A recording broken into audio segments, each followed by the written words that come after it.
Aba ağa çeyin 10 yıl. Ага чейин э? Негизи мен 2 жыл Индомдо эмеде болдум. Намле. Балдар үйүндө чаякта 2 жыл 18 хаят жакка кеттим. Анан Карлар үйүнө кеттим. Карлар үйүнө которулгандан кийин анан баргандан ал жактан анан Тимур менен табышып калдым. Ооба. Сүйүйлөр от чачат башталды. 2014 2014 э? Ооба. Он эмеде 19 апрелде. Баланы билейин дедим эле эжеке, жакшы эле. Жакшы, кече чалган. Могу айлык. Жок, биз айлык дегенде барып келебиз эжеке. Анда эметиңер, э? Аха, хорошо, макул эжеке. Жибек жана анын жолдошу Тимур күн сайын бир нече жолу Токмоктогу балдар үйүнө ушинтип телефон чалып Амантурдун акыбалын сурап турушат. Балам экөөбүз мындай чогуу болуп жүрүбүз, адамча мындай жашоо куруп дегендейчи. Ошон үчүн айналганбыз.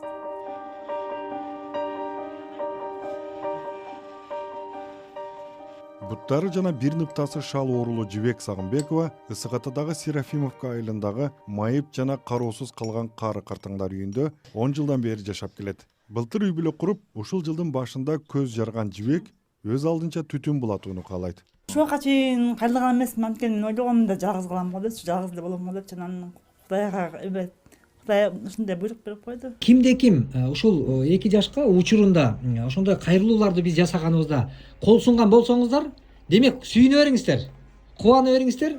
Сиздердин акыретиңиздер үчүн, эгер мен да сүйүнүп атам, анткени кайсыл бир күнү дүйнөдөн өтсөк дагы аркабызда мына дуа кыла турган бир туугандар мына ошонун үлүшү бар экендигинен кабар айткым келип турат, сүйүнүч айткым келип турат. Анткени мына момундай намаз окулуп дуа кылынып турат.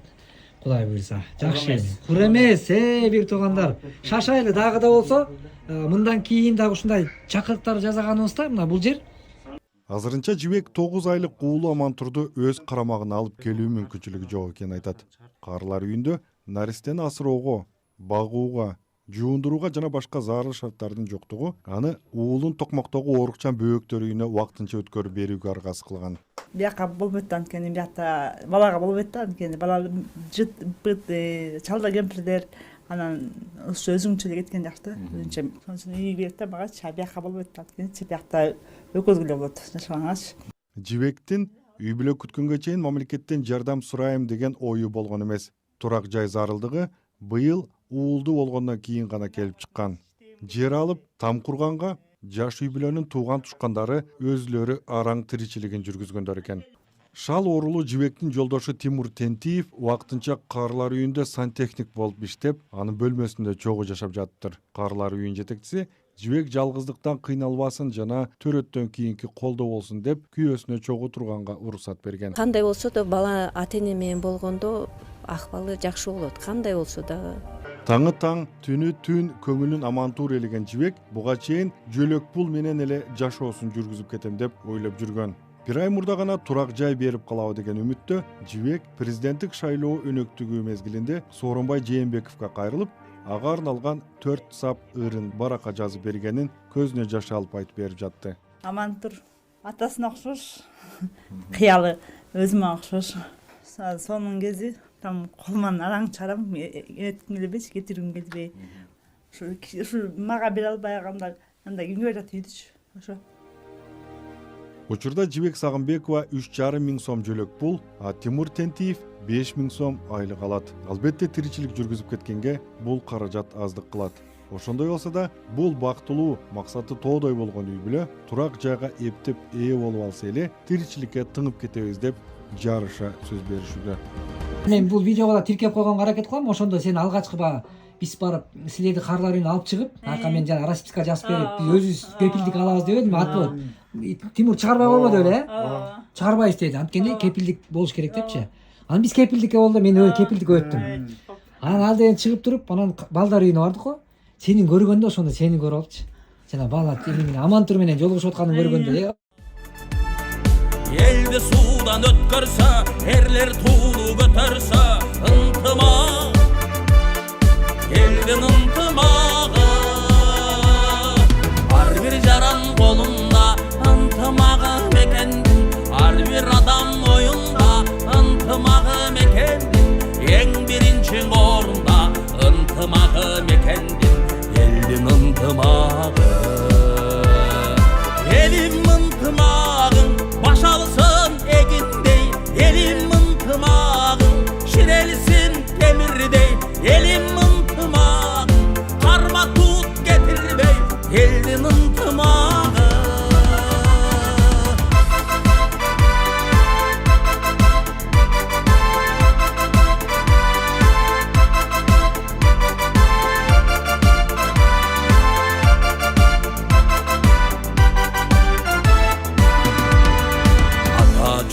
Dem bolsa, arka çölök bel bolsa, bul ынтымақ, ынтымақ.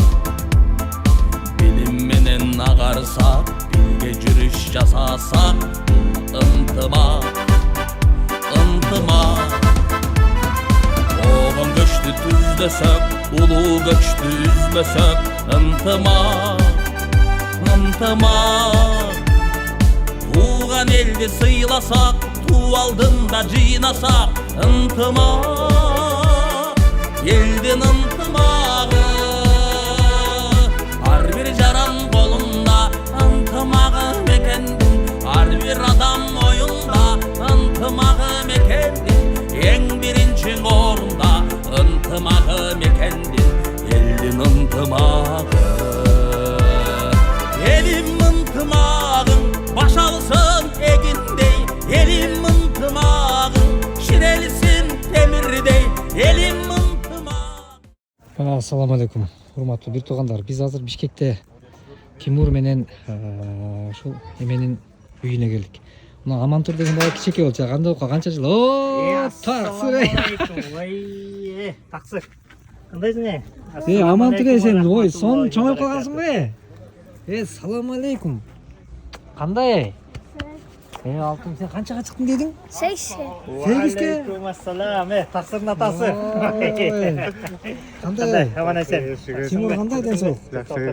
Кандай ден соң? Жакшыбы? Жакшы да, Кудайга шүгүр. Кириңиз болду. Биздин жигит чоңоюп калган турбайбы? Канча жыл болду көрүшө элекпиз? Так, мен сени көрүлгениме канча жыл болду? Көп болуп калыптыр. Кандай? Мынакей. Кандайсың? Жакшысыңбы? Аман эсенсиңби? Жакшы. Кандай жибек? Жакшыбы ден соолук? Кириңиз болду. Бисмиллахи таваккалту алаллахи ла хаула ва ла куввата илля билlah. Окуп киргиле дептир, а? Амантур күн сен кылдыңбы? Молодец. Жакшыбы? Жибек, жакшы турасыңбы? Ден соолукта. Жибектин кофесин чейиндеп келатабыз мынакей. Кудай буйрса. О, пирожки даяр. Аллага шүгүрлөр болсун мынакей.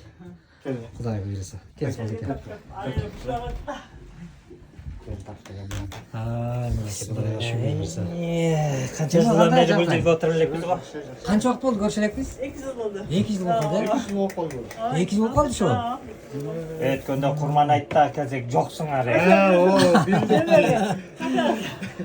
Бир боо гүл көтөрүп алып атайын. Ушундай сагынычты өлтүрдүңөр да ошол жерде. Bilmiyoruz iyiydik maalesef bilmiyoruz. Sanırım bir o başlar. Biz ошондо кайып кеттик эле. Uçakla geçip daha böyle çıkarken hiç Дагы бир өчөктөр эт алып кеттик. Uçakla geçip. Кудай буйрса. Bakayım açık kapağımız. Бирок Direkt kızga nasıl geliyor geldik. келдик кыйкырдык анан кийин астаңга койтуп кеттик койтуп чыгып кеттик айла жок. Aşağı. Эме жагдайлар жакшыбы, Тимур? Жибек кандай, жакшыбы? Маанайлар? Kudayga şükür. Bizden baktığımız iş yok biliyorum. Bizden baktığımız iş yok. Шүгүрчүлүк бар жерде Şurada. бактылуулук бар да, шүгүрчүлүк бар анткени жүрөктө. Evet, siz baktınız. Муну таксырда карап койгон. 5 torba. Ооба, сонун. 5 мал намазда. Бекем. Bekir. Май, Кудайга İmam шүгүр.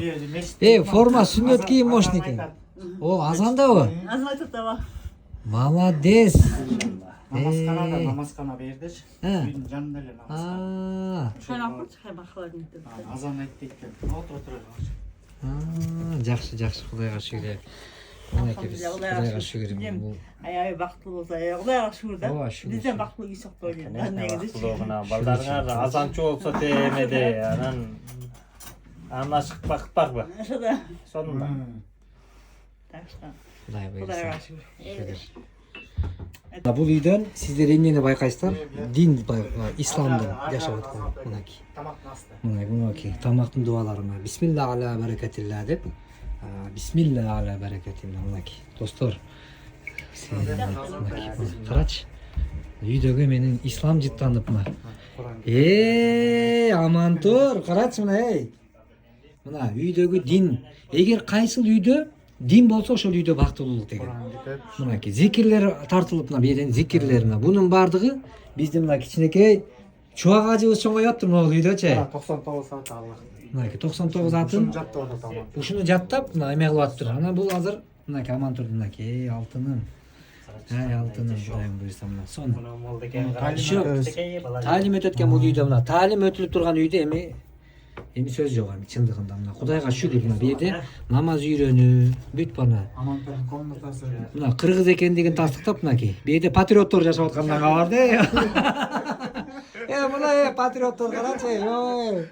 Мынакей эмне дейсиң эле? Сурооңор барбы мына эже? Амантурдун комнатасы. Мына Амантурдун мына комнатасы карагылачы. Эмне дейсиң эле мына?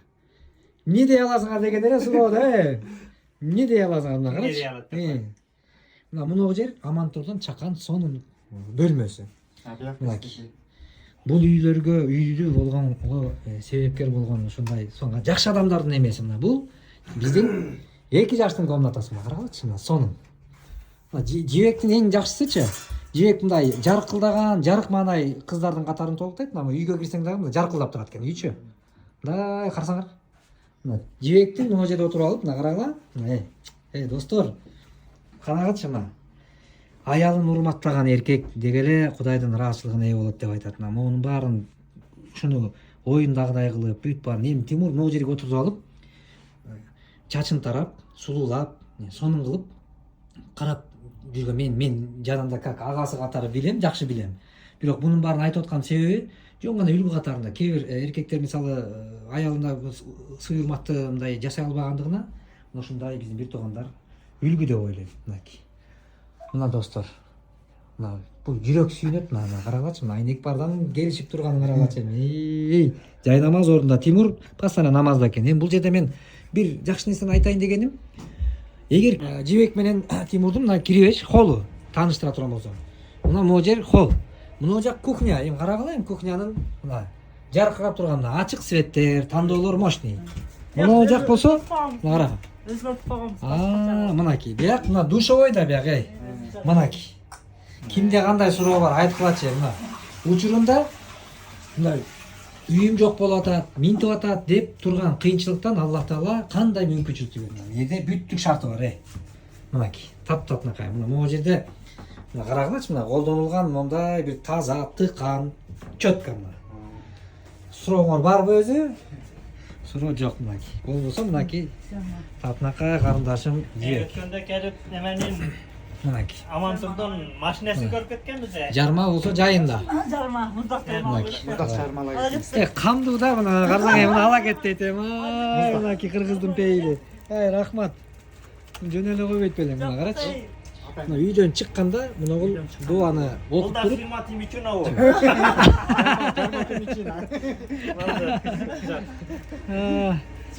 Жарайт. Мейли Жибек, жакшы тургай алтына мейли, макулбу? Жакшы амандыкта жолугайлы.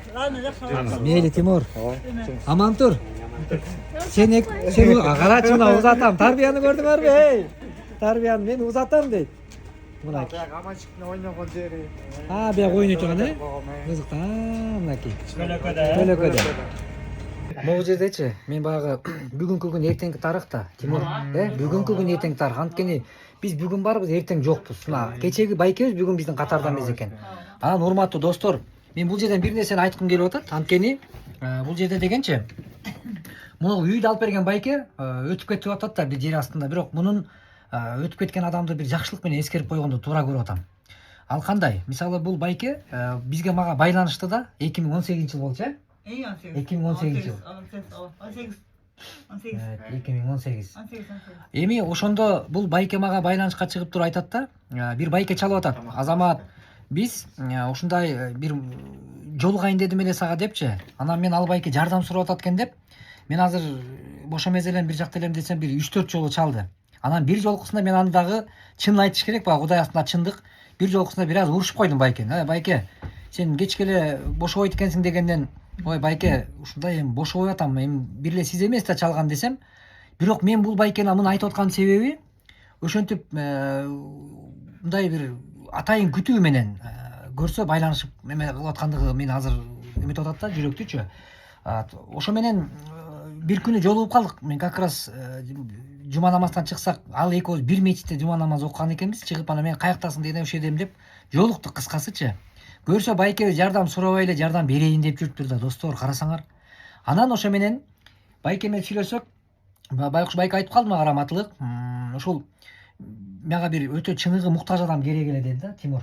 Аябай зарыкка муктаж адам. Анан мен Байкеге таң калып суроо бердим: Байке, Кыргызстанда өзү толтура канча адамдар зарыгып жардам сурап жүрөт, ошонун ичинен бирөөсүн кандай таппадыңыз? Эми биз жок деле таба алсаңыз болот эле да. Аны мен эмеңиз таң калтырып атат десем, жок. Мен бирөөлөргө ушу жардам берип турсам, ал билбечи элем, ал көрсө бир аз пиво ичип, ушинтип ичкилик кылмайтып, ошол менин жүрөгүмдү оорутуп, анан силерден чыккан видеолорду көргөнүмдө чыныгы муктаж адамдардын чыкканын көрүп, анан менин да келинчегимди ошону сунуштады, анан ошон үчүн силер аркылуу кылайлы деп атабыз деди. Анан мен сразу эле бул Тимур менен Жибекти айтып калдым. Анткени бул Тимур менен Жибекти ошол карылар үйүнөн алып жанагы убактылуу квартирага жайгаштырган элек. Анан ошол үйдө жашап аткан убактылуу. Анан тиги Байкеге айтып экөөбүз анан Тимурларды сурап, анан ал тууганың болбойбу деп сураганда мен таң калып суроолор бердим да Байкечи. Мен таң калдым, ал тууганым деле эмес, Тимурду тааныбайм мен. Анан каяктыктар, мен каякта экен деле сурабап, мен сени сурабапмын каякта экенчи. Сен деле сураган эмесмин, Жибек? Жибек деле сураган эмес, мен каяктыксың деп сураган эмес. Менин түшүнүгүмдө кыргыз экендиги көрүнүп турат, мага ошо кыргыз экендиги чоң аргумент болот, болду, башка неме жок деп. Анан ошо менен Байке экөөбүз бардык, силердикине барбадыкпы? Анан барсак, мага деле айткан жок, бирок чогуу бардык. Анан барып силерди көргөндө эле сразу мындай ойлоно түштү да. Анан чөнтөгүнөн 10 000 сом чыгарып силерге берди. Чай ичип, мына холодильниңерди бир аз толтуруп койгула деди. Анан Байке ошону берип туруп, анан сүйүнүп бир саат сүйлөшүп туруп, анан ошо мен ошо менен экен дедим дейм, ошону эле бергени келип келди. Болду, бүттү да, анан чыктык. Чыккандан кийин эле мага айтты: Азамат, бир жерге отуруп чай ичип отуруп сүйлөшөйлү деди. Мен эчтеке деле оюмда жок. Макулдан бир жерге барып токтоп чай ичип атсак, ал мага минтип айтып атпайбы Байкечи? Мындай түшүнүк жок болчу да. Эми биринчилерден болуп алып берди бул Байкечи. Кыргыздардын ичинен ушул фонд ачылганы биринчи жолу болгон ошондой окуя. Бул Байке айтат да: мен үй бүлөм атынан бир муктаж үй бүлөгө үй алып берейин дегем дейт да. Бул фонд жаңа чыгып атканда көптөр айткан арабтардан ошондой проектлер жазып ушинтип алып бериш керек деп. Араб сарабы жок эле, кыргыз байкелер бар турбай деп. Мен аябай жүрөгүм сүйүндү. Үй алып берейин дедип билесем, ооба дейт. Анан ушул эле үйгө бүлөгөнү туура көрдүңүзбү, ушул жибектерге эле алып бере бербейлиби десем, мен ушул үй бүлөнү туура көрдүм. Азамат, ошо үй караштыра бергиле деди. Анан Тимур менен Жибекке айтсак, силер экөөңөр сүйүнгөнүңөр айтты. Йоо, бул экөө сүйүнөт. Эми ал сунуштаган бул эми мен берден жоңа себепкер боло алдык. Туура багытты көрсөттүк. Эми Тимурларды көрсөтпөй эле башка бир муктажды көрсөтүп койсок деле, бул үй башка жака бурулуп калат эле да. Бирок бул Кудайдын буйругу, Аллахтын өкүмү, ушул нерсеге бир тагдыр ушуга алып баратат да. Анан ошо менен буякты сунуштадык. Ошо менен үйдү издеп, анан бул үй чыгып калып, анан бул үй алынып калды. Анан тиги Байке менен сүйлөшүп, сразу документин бүтүрүп, оформить этип, анан Жибек менен Тимур мына Кудайга шүгүр үйлүү болуп, ошол үйдүн ичинде бүгүн мындай бактылуу, көз ирмемдүү өмүр мына Кудайга шүгүр өтүп жатат. Анан немечи? Ошол Байкеден Алла разы болсун. Ошол Байке бүгүн биздин катарда эмес экен да, өтүп кетиптир да. Анан ошон үчүн достор, шашыла берейли, жакшылыкты кыла берейли. Анткени биз бүгүн кааласак өмүрдөн өлүмгө жакындап атабыз. Жакшылык кылсак кылбасак дагы, бирок жакшылыкты кылып жетишели. Анан өзүң да бир экөөбүз эмени бир кичине эмеге алып койчу, элге да түшүнүктүүрөөк болсун. Жибек, бизге алгач бизди байланышка чыкканда каяктан таптың эле ошону бизди? Эме болуп мындай эмеге барганбыз, больницага келгенбиз. Анан кийим берип деди Бекерчи. Биздин жана Бекер дүкөнгө. Бекер дүкөнгө. Ошол жака алдык. Барсак майдан бар экен. Ошол сизди айтып, ошол жака эметилди, ошо силер чыкылды. Сиз келдиңер, сразу эле келдиңер. Эппет алып алып. Ошол жакан таанышып, мен сизге айтпадымбы? Эки айга эме үй берип коет деп. Эки айга жүрчү. Убактылуу жашап турайлы. Силердики азаттыктан чыккан болчу видеоңор, ошондой кайла. Анан мен ошону көрүп бир сыйра. Баланы токмокко тартып айттым. Анан биз жанагы эмеге бардык го. Жанагы оор күндөрдү баштан өткүзүп жаттың жанагы. Анан ушул тууралуу айтсаң, ошол кездеги мындай сени кыйнаган учурлар. Мен айтайынбы, кыйнаган учур бул менин кыймылым, мындай жашоонун кысымы да. Бирок менин ишеничим Аллах болчу. ошо менен мен өзүмдү кармап, мен барып эшикке барам, мен бактылуу болом деп, ушундай менен бактылуусу болот деп өзүмдү алактып келгем да. Күчтүү үмүт. Күчтүү үмүт да, мындай чоң үмүт, какой-то ишеним Аллахтынчы, какой-то бир сүйөк деген бар да, тынчтык бар, өнчө бир сүйүү бар башкачачы, ааламга, адамга эмес, ааламга. Ушундай болгом да, ушундай ошентип келгем ушуга чейин. Азыр эле ошондоймун. Анан эмечи Жебек, мисалы ошол учурда балдар үйүнөн сени карлар үйүнө которгон мезгилдеги ошол баягы айтып бергениңчи. Муну көпчүлүк укпай да калышы мүмкүн, шуну да айтсаң. Мен мындай да, өзүм баспасам, анан еще добавка детиндей балдар үйүнө алып коюшту бир какой-то бир кызыктуу адамдардын арасындачы. Бирөө төөнү сүйлөйт, бирөө бээни сүйлөйт. Бирок ошонун арасында мен жүрдүм өзүмдү кармап, мындай тырышып, ошолордун арасында мындай ооруп да жүрдүм. Эч кимге айтпайм, өзүм-өзүмдүн аяк айтам, өзүм-өзүм эленчи, Аллахтын буйругу мененчи. Ошентип жүрдүм да, мындай сынбай. Жашоого сынган жокмун, вообще сынган жокмун. Ачка калдым. Үйдөн киши келип таптычка майрык. Өзүм кармайм. Түнү менен Кудайга жалынам. Түнү ыйлайм, күндүз күлөм. Түнү ыйып, күндүзү күлкү да, билгизбейм. Унутуп калам өзүмдүн аягымдычы. Өзүмдү ылаксытып, бышык болуп мындай кандай десем, мындай чуңкурга түшүп кеткен, ошо чуңкурдан чыкканга аракет кылдым да. Чыктым. Өзүмдү Аллахтын күчү мененчи, Аллахтын эмеси менен. Ошондуп чыгып, өзүм мындай өзүм ишенип, муну кылгам мен депчи, Аллахтын буйругу менен деп баарын кылып, кайра өзүмдөн акча элге да берип, кайра жүрдүм. Бул эмечи Жебек, анан карлар үйүнө которулганда сен которулбадыңбы? Анан ал жакта канча убакыт жүрдүң? 10 жыл жүрдүм. 10 жыл жүрдүң, э? 20да бардым, 30да чыгып кеттик. Сизге жолугуп. Ошонун ичинде 10 жыл чакта жүрдүм. 2 жыл, ошо ортосунда 2 жыл. 3 жыл жүрдүң, э? Азаматым айтат, ыйдын арты кубанычка айланды деп. Ушундай сонун сөз.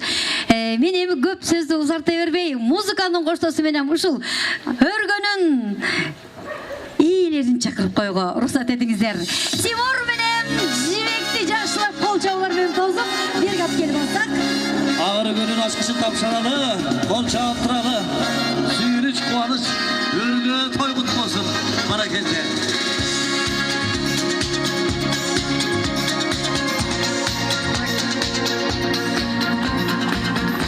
Кудай буйруса, урматтуу бир туугандар, бүгүнкү күндө канчалаган бир туугандарыбыз бар.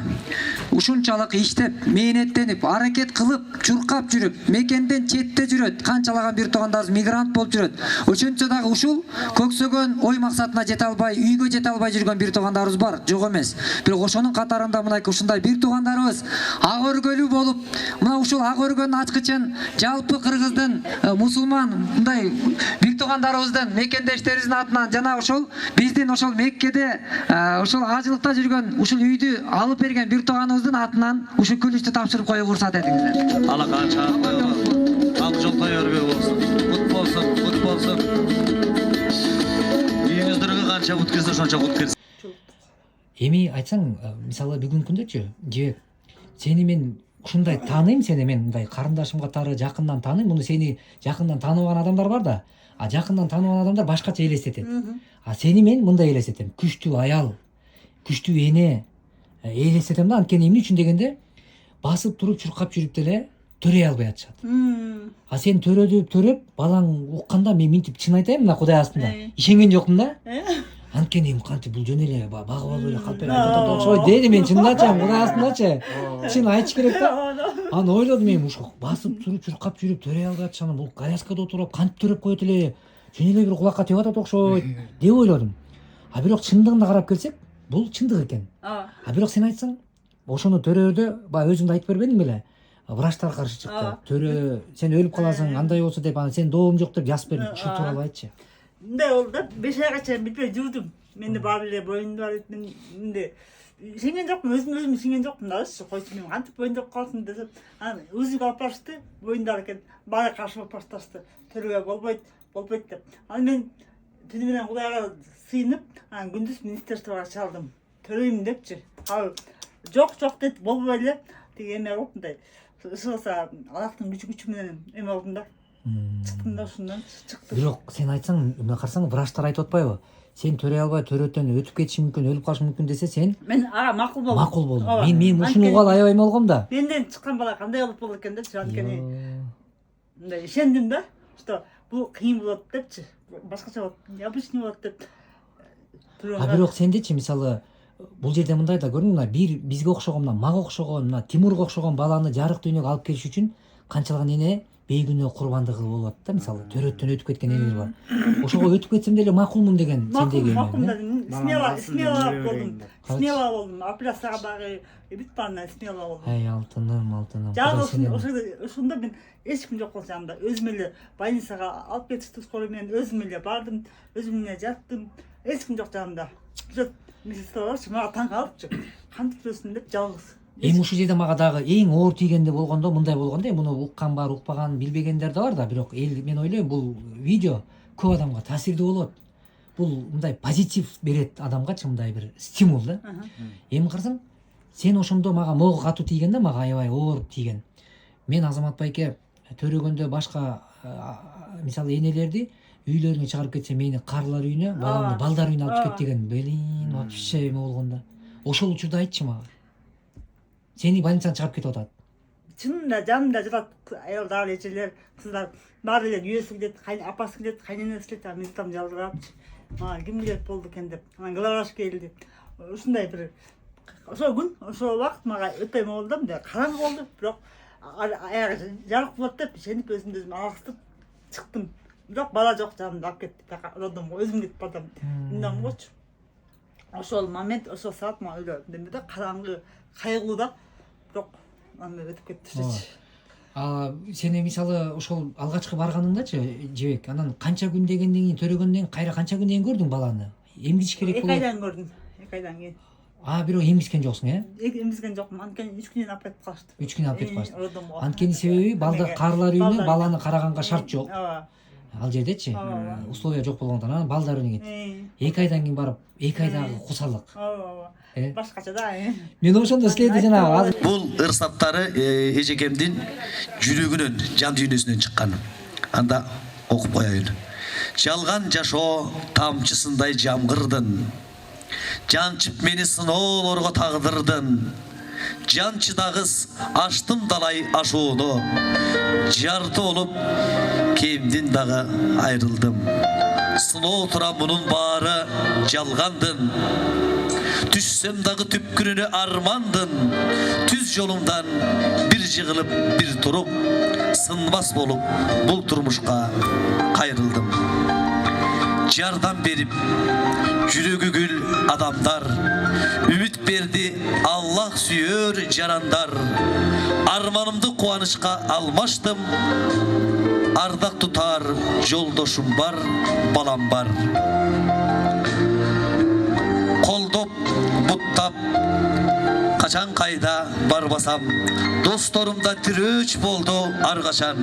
Кымбат тура көрсө сырдуу тирүүлүк, жыргал тура көрсө чындык тирүүлүк. Эжекемдин чын жүрөгүнөн жазылган керемет ырсаттары сиздер үчүн болду. Рахмат эжеке. Калемиңиз курчуй берсин. Биз эми айтып түгөтө албайбыз бул нерсени. Бул Кудайым буюрса, ушу мен Азаматка ойлойм да, ушул Алла Таалам деле Кудайым деле ушул бир өзү тандап, өзүн сүйгөн бир адамына ушуну ыйгарса керек. Мына ушул ишти сен алып бара аласың. Балким башка бир адамга алып барып койсо, берип койсо, ал кандай иш кылып ийет эле деген бир ушундай бир ой келет да, чынын айтканда. Анан кийин мен ушу Азамат жакында мына Индияга барып келип дагы мына биз үчүн, кыргыз эл үчүн, ушунчалык кыйналып турган эл үчүн дагы бир жакшы иштерди кылып атат. Чынын айтканда ушунчалык бир сүйүнөм алтыным. чын аябай эме болгондо менчи. Ана ал мен бияка да тиркеп койгонго аракет кылам. Анан бул жерде мына Кудайга шүгүр ошол күндөн тартсам мына жакшы эмечи. Бул деген күчтүүлүк, эрктүүлүк, Жебек. Анан Кудайга шүгүр, мына Тимурга рахмат, Тимур. Ошол жерде мен сени айтып атпаймынбы багы, жүрөктөгү жакшы сөз. Сен көп кыргыздын эркектерине, биз эркектерге ошол учурда сен өзүңдөн кийинки жаштарга үлгү катарында айткың келет. Мисалы бүгүн өзүнүн баласын дагы көтөрө албаган биздин замандаштар бар. Үй бүлөсүн, келинчегин жөн эле бир ур токмо калгандар бар. Бирок сен жибек менен бактылуу жетелешип, азыр карасаң экөөң отурганыңар деле сонда мындай сонун эле эришип жүрөсүңөр. Прогулкага чыгасыңар. Сон. Эми бул жерде мындай азыр чайын демдеп берип, бүт мына чачын тарап берип аткандары мына Тимурч. Тимур чын Кудай сага ыраазы болсун. Ушул өзүң айткандай тиги бейиште да чогулгула. Кудай буйрса ошол. Жакшы эми өзүңдүн жибек жаштарга, кыргыздын кыздарына сенден жакшы бир кеңештер жана айтып берген жана айтсаң жанагы ошону бир кеңеш катары кандай айтасың? Чындыгында жаш оор болот, сыноо көп болот. Ар бир шаг сыноо. Ошонун баарына сыноого сынбай, жашоого тынбай жашаш керек. Эми үмүт үзбөй, башты жаман жакка сүзбөйчү. Жакшы жак менен кетиш керек да. Сабырдуу, ыймандуу, мындай жүрөк ак болуш керек. Калган бар болот өз убагында. Просто ошонун баарына сабыр болуш керек кичине. И всё. Анан айтарым эме да мындай кандай десем мындай тартип болуш керек, тартиптүү болуш керек, мындай ыймандуу болуп жүрүш керек да. Шашты байлап, узун кийип, мен көп кыздарды көрөм, бирок ошол жүргөндө жакпайт да, чынында айтып коеюн деген. Жеңин кейит. Жеңин кейит да. Эмне ушул бутуга барып болуп, ушундай жүрөт депчи. Иман болгон жакта негиз жүрөт. Башкасына болот да. Чындачы. Ошого кийиминчи чында. А башкасын баары болот. Жибек эми ошол убагында силердин видео чыкканда канча жакшы адамдардын кол суноосу, ошол менен бирге биздин дагы баягы колдон келген аракетибиз. Ошол жакшы адамдарга сенин жакшы ыраазычылыгың, рахматың, саламың, баарына саламың жолдоп. Эме биздин айланада жүргөн адамдарга жакшы ыймандуу ошо бизге аракет кылган, жакшылык кылган, бизге дуба кылгандарга чоң рахмат. Ошолор менен чогулуп беришти. Эми көп адамдар анын баарын айтып бите албайсың да, башын майына чейинчи. Эң башкысы Азамат байке менен Рожап байке, Аллахтан кийинкилерчи. Абдыжапар байке өтүп кетти. Ошолорго биз ыраазыбыз. Башкалары рахмат. Кудай буйрса. Эми Тимур ушул ак өргөн ичинде сонун ушинтип жаркырап сонун болуп жүрө бергиле. Биз келип турабыз. Кудай буйрса. Жакшы тургуlayбызлер, Биз келип капучино отуруп мына ичип, сонун күлкүбүз, жыргал сүйүнүч, мынакей. Капучино ичебиз эми. Тимурдуку эме экен. Эле Молдеке жакшы ат койду. Но капучино дайындаптыр. Бул теппей калды эле Молдеке тимучино дайында деди. Нормально деп кой. Нормально, мындан кийин капучино ичпей, только генер тимучино ичебиз. Ушуну жазып коесуң. Жара, жакшы отургула кана. Бисмилла. Алхамдулиллахиллази атамана ва сакана ва жаална минал муслимин. Жазакумуллаху хайран кесирен. Аллах таалам бүгүнкү жашаган, жашоо деп атканга шүгүрлөр болсун. Чексиз шүгүрлөр болсун. Эч бир кемчиликсиз жашап атабыз. Силер ушул Аллага шүгүр келтирип, ушул турушуңарда бактылуубуз деп атасыңар. Негизги бактылуу Алла таалам жүрөккө тынчтылык берсе, ошол бактылуу болот да. Кымга жүрөгүңөр тынчпы? Бактылуусуңар, альхамдулилlah. Не бир байлар бар, асамияктардын ичинде бактысыз жашайт да. Себеп дегенде алардын жүрөгү тынч эмес. Алла таалам бардыгыбызга бактылуу жашоо берсин. Жүрөккө тынчтык берсин, ооруларга шифа берсин, кыйналып жаткандарга жеңилчилик берсин. Кимдин кандай муктаждыгы болсо Алла таалам жеңилдик менен муктаждыктарын бүтүргөн болсун. Альхамдулилlah. Аллаху акбар. Могу жерде мен бир кызыктарга аябай көп отмай жүрөгүм сүйүнүп атат. Беки бир туугандар могу жерде, мына биздин Амантур экен. Мына китепчи экен. Бирок могу китепченин сыртында Амантурдун сүрөтү турат экен. Эми Амантурдун бир кыялы, кандай кыялың бар? Ким болгуң келет чоңойгондо? Чубак ажы. Чубак ажыдай болгубуз келет экен, бир туугандар мынакей. Мына жерде кичекей чубак ажы отуру. Мынакей. Карагылачы. Эми мен дагы ниет кылып бизде дуа кылабыз. Могу жерде Амантур ажы деп мээде жазылган жазуудагы китептер көп чыксын келечектечи. Мынакей. Мынакей. Намазканада отуруп жигит. Артын карабайсыз ба? Мынакей. О, мынакей карачы. Сен могу мечиттин имамы эле болуп атсың го, алтыным. Сен сүйүнттүң мени. Бүгүнкү күн өзү катуу сонун жакты магачы. Сага жолуккандан кубандым. Так, биз ошондой план кылдык. Короче, бир растап тур, Амантур, Кудай буйрса. Аллах насип кылса. Канашна широтал мустагим. Широтал андамда алейхим гайри магдуби алейхим валатдолли. Амин. Ой, амин. Ar-Rahman, Ar-Rahim. Al-Malik, Аль-Катуш, Ас-Салам, Аль-Мамул, Ар-Рахим, Аль-Шим, Ат-Джаббар, Ат-Кабир, Ат-Валик, Ай-Байру. Ай Алла. Ла илаха иллаллах Мухаммад Расулаллах айтчы қана.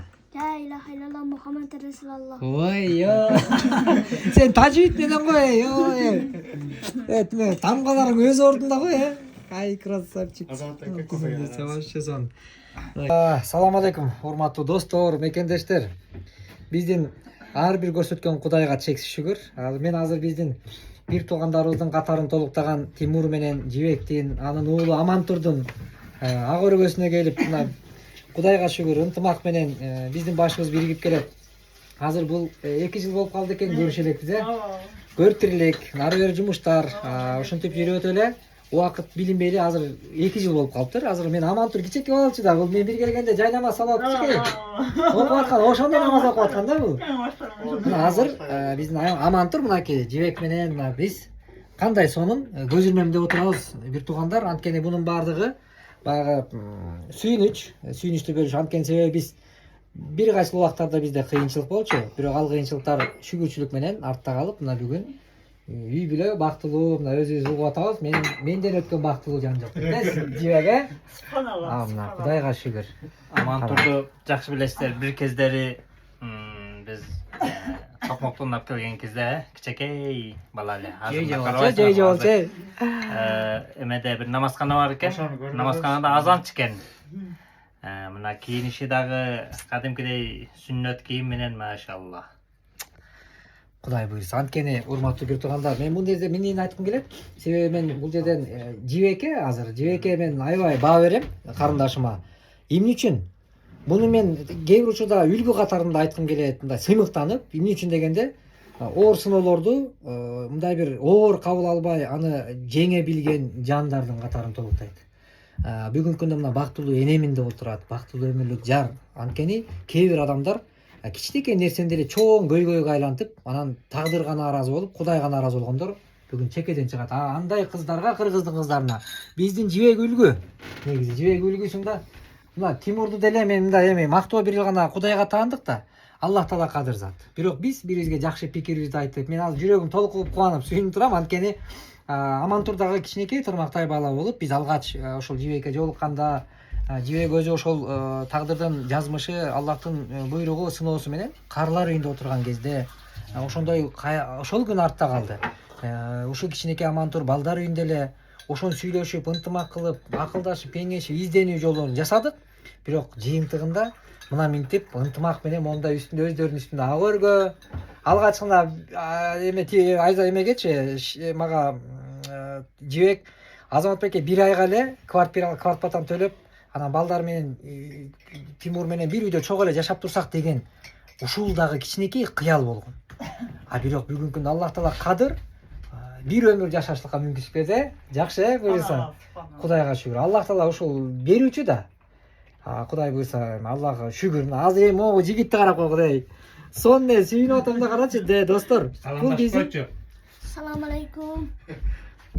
Кыргыз сени канча мекендештер көрүп атат мына. Сүйүнөт Амантур. Биздин кичинекей Амантур жигит болуп калды. Жигит болгондо дагы мына Кудайга шүгүр, мындан ары дагы бекемдеп, жакшылап, Кудай буйрса мен эми мындан кийин бат-бат келип турганга аракет кылайын. Анан чогуу дааватка чыгып атасың кезде? Чыгам деп атам. Эми чыгам да. Чогуу чыгабыз, буйрса мен да чыгып турам да. Жарайт. Саламат болойлу, Кудай буйрса. Баарыбызга ынтымак берсин. Мына ушундай ынтымагыбыз момундай дастаркон чекесинде биримдик менен болсун. Салам жолдоп койсоң болот. Баарыңарга эме кутман күн, жайкы манай, жакшы кыял, жакшы ниет, түз, ак жүрөк, түз пейил. Ошол. Кудай буйрса. Баарыңарга салам, ысык салам. Мен да бактылуу болгон силер дагы. Кудай буйрса. Кана Тимур брат. Сизден бир-эки. Биз да ошо абдан кубанычтабыз азыр. Ушинтип отуруп ак дасторкондо Азаматбек, Ражап айкелер келип. Ооба, эте бактылуубуз. Азыр кубанып отурган кезибиз азыр. Силерге рахмат. Кудай буйрса. Мынакей. Амандыкка жолугайлы бир Айтып тагында. коеюнбу? Ооба. Ушу эң ушулардын бактынын башы ушул Азат байке менен Ражап байкеге рахмат. Экөөңөргө аябай ыраазы болсун. Кудай ыраазы болсун, Кудай ыраазы болсун. Биринчи эмесин тепкисиңер. Ооба. Ушулардын эмесин. Кудай ыраазы болсун. Жакшылыктардын. Аллах ыраазы болсун. Буйрса. Кудай кабыл Экиңизге кылсын. бактылуу болуңар. Амин, амин. Бейиштен жолугалы, бейиште де. Бейиштен жолугайлы, Кудай Сүйүнүч кылса. менен бейиште жолугалы. Ай, Кылса. субханалла. Мен азыр могу жерге келип алыпчы, дагы достор, чын жүрөгүмөн сүйүнүп атам. Эмнеге? Кымындай, тырмактай аман тур. 5 убакыт намазда болуп, ушул жигит эртең чубак ажыныга окшогон ажынындай орун басып, ошондой амал кылып, дин үчүн кызмат кылган жигит болуп турса, анан ушул жигит соопта болсо, соопта бизге бирке болсо дагы биздин салымыбыз бардыр, ошодо бизге да дуа кылып турат. Анан сизге бизге кандай чоң жакшы нерсе, ошон үчүн бунун баардыгы кубаныч. Анан бул жерде мен өткөндө ушул үйдү дагы алып берген бир кайрымдуу биздин мекендешибиз болгон агабыз болгон. Мен ал агабыз менен сүйлөшүп анда эле уккан эмесмин, бирок бүгүнкү күндө ал адам бүгүн өтүп кеткен экен да. Өтүп кеткенин угуп караңыздарчы. Ушул беришен адамдын ошол садакасы, зекетин чыгарып, мына бир үй бүлөгө үй алып берип, мына өздөрүнүн үй болуп жашап жатат, бирок ал байке бүгүн өкүнүчтүүсү жер астында. Эми достор, мен айтайын дегеним, бүгүн мүмкүнчүлүк бар да жетишип калайлы. Бар нерсебизди берип, ашып турса, садака зекет берсек, мына монтип бир үй бүлө топоюп өздөрү үйдө отурат. Эгер ошол агабыз эгер ошондой кайрымдуулугун кылбаганда булар дагы деле квартиралап, же болбосо ушундай бир кыйынчылыктын эмесин тартып жүрө берсе, жүрө бермек. Бирок бул себептүү дүйнөдө себепкер болойлу. Анткени ал агабыз эчтекесин алып кетпей туруп жылаңач кеткендиги баарыбызга анык. Бирок сизге да бизге дагы керек сооптор. Ошон үчүн сооптуу жолдо, жакшылык жолдо сапарлаш болойлу. Ошол байкебиздин дагы ыйманы саламат болсун, сооптору ошо өзү менен жолдош болсун. Эми Кудай буйруса, достор, жана Жибек менен Тимур Амантур айткандай, бейиштен жолугайлы, Кудай буйруса. Байматтын уулуң азамат бактылуу кылды далайда, көрсөң ушундай ынтымак менен чогултуп, биз да жакшы иштерге жарайлы.